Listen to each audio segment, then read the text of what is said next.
Let's talk about the mosque. You wrote us a note, very helpful. We told you we wanted to talk about the so-called Ground Zero Mosque.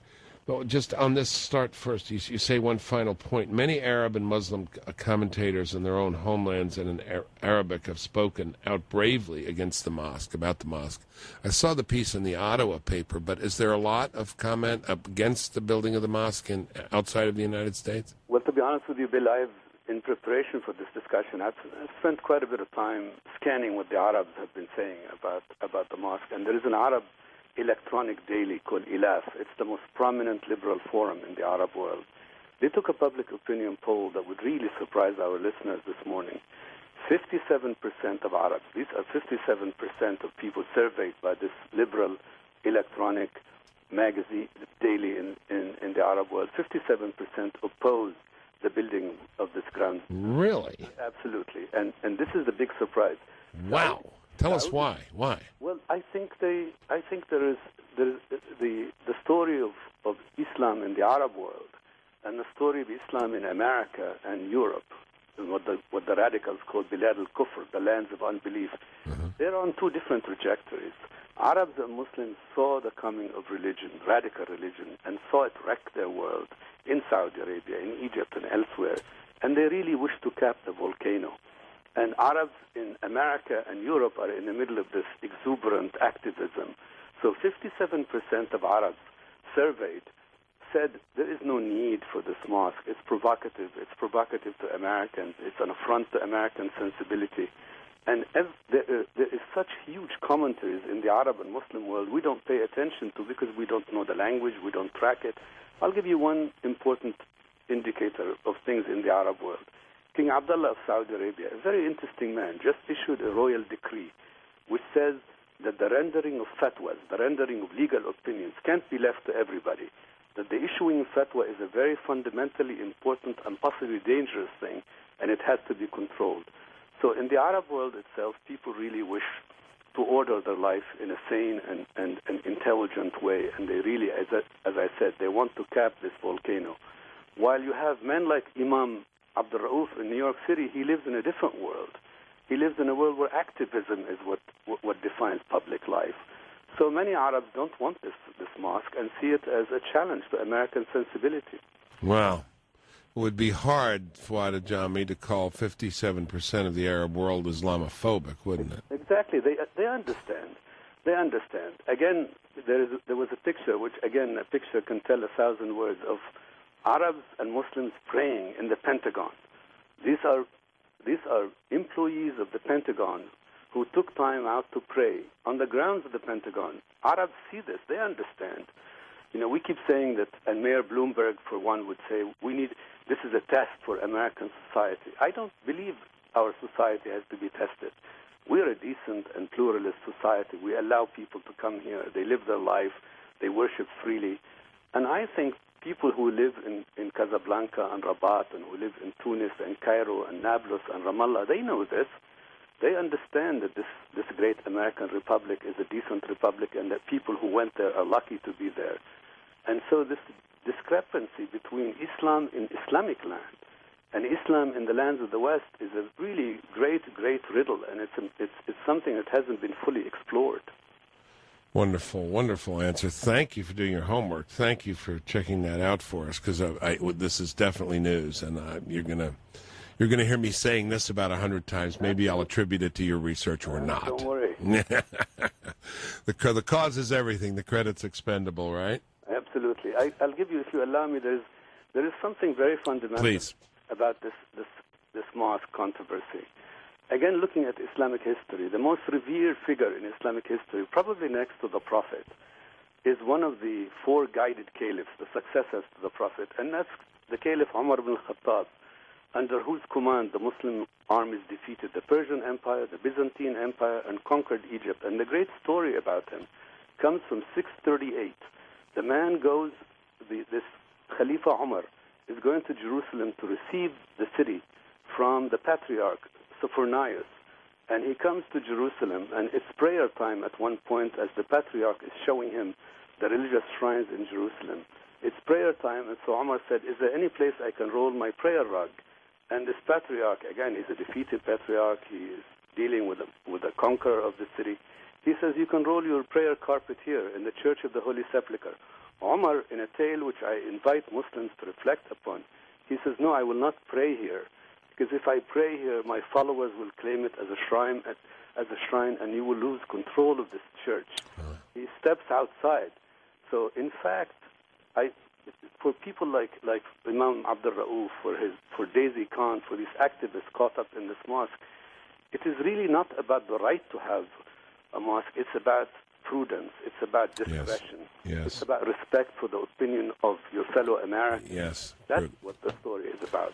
Wonderful story. Wonderful man. We're blessed to have you. Thank you, Fouad Ajami. Thank you. Thank you very much. You have a great day. Yes, sir. Appreciate it. Wow. Who knew that? Who the heck knew that? That's worth listening to the radio for. You know, I didn't know that. We asked him a question. This is where we're getting more, what do they call it, proactive on these guests, asking them, here, we're going to ask you this. He did the research on it. We give Fouad Ajami his homework assignments. That's what we do here at Morning in America. Boy, did that pay off. We'll be right back. Stay with us.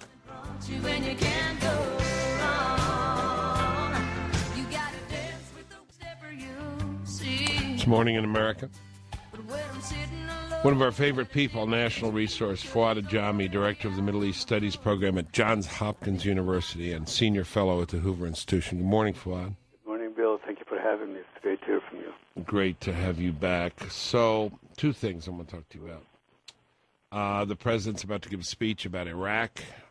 He met his deadline, but the headline today says insurgents strike 13 Iraqi cities and attacks in 13 towns and cities from Basra to Mosul. Insurgents deployed a full arsenal of shootings, roadside mines, and more than a dozen car bombs. What are we to make of this? Well, the car bomb remains a feature of Iraqi life. In fact, this insurgency, which was once political, is just now wanton terror. So as the date of American withdrawal nears, the enemies of this Iraqi project are hell-bent on showing us that Iraq is still a total failure. We shouldn't be distracted by this. This terror will never bring down this Iraqi government.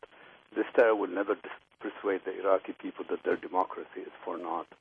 I think terror will go on. It's twin of this new order in Iraq, but I don't think it really is a threat to this new Iraqi order. Should it affect the time, pace, number of American withdrawal? Yes. Well, I think the American withdrawal is, as we know, is on track, and I think we have amazing commanders there. Ray Odierno has tracked this insurgency, and I think he is a man not given to any mystifications. He's a very honest man. He's an honest soldier. And what he's told us is that this order in Iraq will stand, that the insurgency is now just plain terrorism. Yeah. All right. So the no reason to reverse course and tell the jeeps and tanks to turn around and go back in. Absolutely. And we keep 50,000 guys in there anyway. Right. So, all right.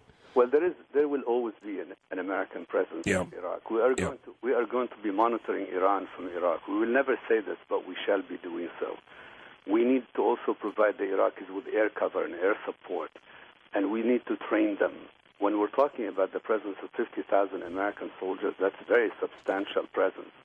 So we're not fully out of Iraq, but the President Obama, who himself was very critical of the surge and who thought the whole Iraq adventure was a moral and political failure, now can say, look, we have succeeded in Iraq. As Vice President Biden said, this is going to be one of the great achievements of the Obama administration. Well, we won't begrudge him that claim. It is an achievement, and I think we will be out of Iraq on schedule.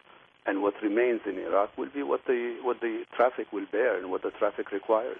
I won't begrudge him that either, Fouad, but it would be nice for him to mention George Bush as an assist, huh? They will never do so. I know that. They will never do so. I know that. Why is that? Isn't that so small? Wouldn't he be bigger and better and even more politically popular to do that?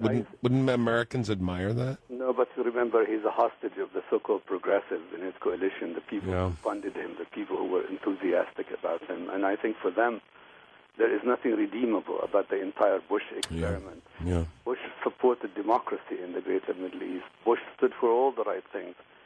But no thank you note shall be coming out of the Obama White House.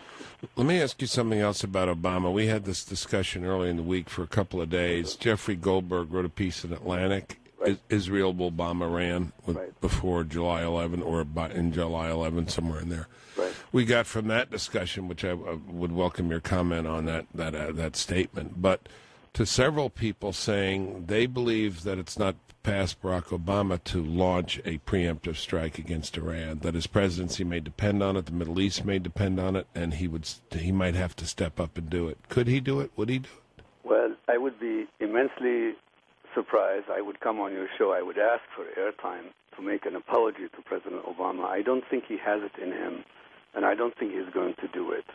I think the matter of Iran remains such a great burden to American diplomacy. It tested the Bush diplomacy. We always told the Iranians that the military option is on the table. This has become the most tiresome cliche in American diplomacy, and the Iranians have learned to disregard these threats. Now, what happens next, whether Prime Minister Netanyahu takes the sword to the Iranians, is an entirely different discussion. Can the Israelis do it? I mean, can they actually do it? Can they pull it off? Absolutely, and they would do it, and I think they would even do it with the permission of the Saudis. The Saudis would pretend that they were not watching their airspace that day as the Israelis make their way to Iran. But I think that's a big decision for Israel as well. Once Israel commits to that option, Israel has to be willing to live with a war on its northern border with Hezbollah, a proxy war with Iran run out of Lebanon. This is a very big call for any Israeli leader. Fouad Ajami is our guest, Director of Middle East Studies Program at Johns Hopkins, Senior Fellow at the Hoover Institution. One of the arguments that's made in the Goldberg piece and by others is that getting nuclear weapons in Iran is not so necessarily so they can use them, but to have them there as the backup so they can launch terrorism at an even broader scale. They'll have this backup weapon, this trump card. Well, people are trying to tell us we should be willing to live with an Iranian bomb, that an Iranian bomb would be for show, for deterrence, for Persian pride in the region. That's a big judgment. Yeah, big hope. That's a big hope. Yeah, absolutely. Big hypothetical. Yeah, exactly. The idea of such a millenarian regime, such a revisionist regime in the world, having nuclear weapons in that area, in that vital region of the Persian Gulf, that's a major menace to international order, and that's an argument that has to be made fully. Yeah, and why would people all of a sudden premise restraint or postulate restraint on the part of the Iranians once they had a nuclear weapon? Exactly. I don't know why.